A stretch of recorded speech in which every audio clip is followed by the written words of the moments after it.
An ancient tablet describes what happens after death. Not heaven, not paradise, not eternal reward. According to the ancient Mesopotamians, the dead entered a place known as the House of Dust, a vast realm hidden beneath the earth, a kingdom of darkness ruled by powerful beings the Sumerians associated with the gods themselves. But the most disturbing part of the story was not the underworld. It was the journey, because according to the tablets, every soul was forced to pass through 7 gates, and with each gate, something was taken away. Officially, the ancient texts describe the loss of power, status, and earthly possessions. But some alternative interpretations suggest something far more unsettling: that the gates were stripping away the soul itself, its memories, its identity, everything that made it who it once was. And if that interpretation is correct, then the ancient tablets may contain one of the oldest descriptions of what happens after death ever recorded. To understand the 7 gates, we first need to understand where they led. The ancient Mesopotamians believed that beneath the world of the living lay another realm entirely, a place known by many names: Kur, Irkalla, the House of Dust. Unlike the heavens promised by later religions, this was not a paradise.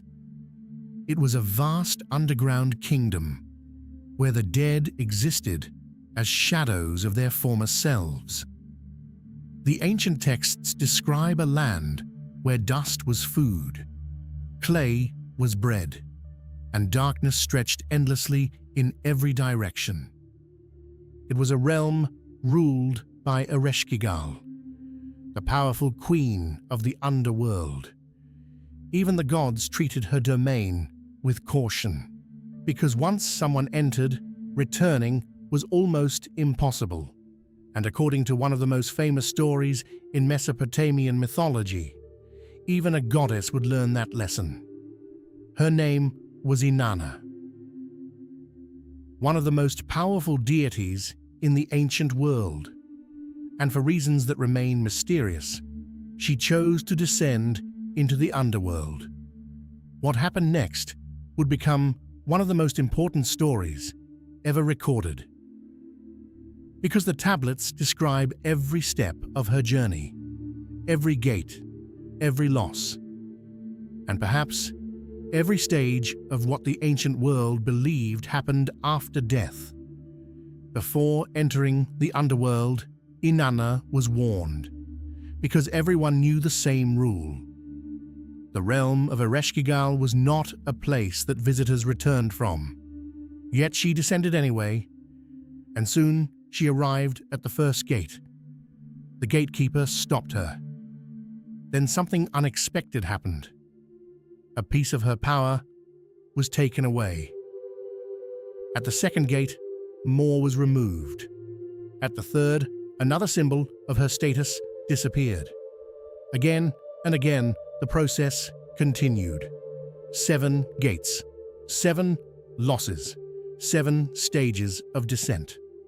By the time Inanna reached the final gate, she was no longer the mighty goddess who had begun the journey. Everything that identified her had been stripped away. Her crown, her jewelry, her sacred garments, her symbols of authority. Nothing remained. Officially, this is where most interpretations stop. The goddess entered the underworld, and her power was removed. But some researchers believe the story may have been describing something far deeper, because the objects taken from Inanna were not random. Each represented a part of her identity, a title, a role, a position, a piece of who she was, and that raises a fascinating possibility. What if the 7 gates were never meant to remove possessions? What if they were meant to remove the self?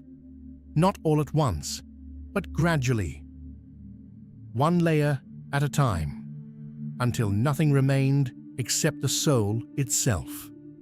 Viewed this way, the story begins to resemble something entirely different.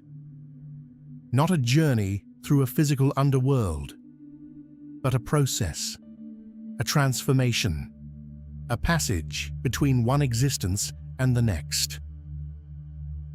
Some alternative researchers believe the 7 gates represented stages of consciousness, a gradual separation between the soul and its former life. In this interpretation, the journey through the underworld was not simply a descent, it was a forgetting. With each gate, something was left behind. Not jewelry, not clothing, memory, identity, experience, the accumulated weight of an entire lifetime. The person who once existed slowly faded away.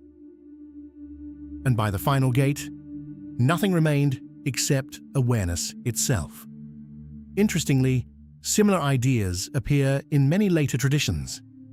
Stories describing souls crossing thresholds, passing through barriers, forgetting previous lives before returning once again to the world of the living. Whether these similarities are coincidence or not remains debated, but some researchers believe they point toward a much older idea. An ancient belief that death was not the end. It was a reset, a process through which the soul was prepared for another existence. Viewed through this lens, the House of Dust begins to look very different. Not a prison, not a final destination, but a place of transition. A realm where the old self was dismantled before something new could emerge. And if that interpretation is correct, then the most important part of the journey was not entering the underworld. It was what happened after the 7th gate, because according to some theories, that was the moment when the soul forgot who it had once been, completely. But not every interpretation ends with forgetting. Some of the more controversial theories propose something far stranger. What if the purpose of the 7 gates was not simply to erase memory, but to test it? In this interpretation, most souls passed through the gates and gradually lost all awareness of their former existence. Their memories faded, their identities dissolved, and eventually they returned to the world as something new, unaware of what came before. But some researchers have suggested another possibility, that a soul capable of retaining awareness through the journey could escape the process entirely. That the gates were not merely barriers, they were trials, each one designed to strip away another layer of the self. And only those capable of preserving their consciousness could pass through unchanged. If true, the underworld was not simply a realm of the dead. It was a place of transformation, a place where memory itself determined destiny. The soul that forgot would begin again. The soul that remembered might become something else entirely. Perhaps this is why the ancient stories place such importance on knowledge, on wisdom, on awakening. Because in many traditions, awareness is power, and forgetting is captivity.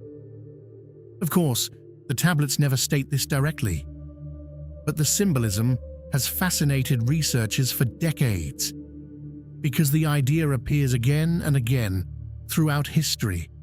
The journey, the forgetting, the return, and the possibility that somewhere beyond the final gate, a few souls remembered. Whether the 7 gates represented the loss of power, the loss of identity, or the loss of memory itself, no one can say for certain. What we do know is that thousands of years ago, an ancient civilization recorded a journey beyond death, a journey through 7 gates, a journey into darkness, and according to some interpretations, a journey through forgetting itself. Perhaps the ancient Mesopotamians were simply telling a myth, or perhaps they were preserving an idea that has echoed through countless cultures ever since, that death is not an ending, but a passage, and that somewhere beyond the final gate, the greatest mystery of all still awaits. The tablets survive, the story survives, and the mystery survives. Until next time, this has been The Scrolls of Babylon. Thank you for watching.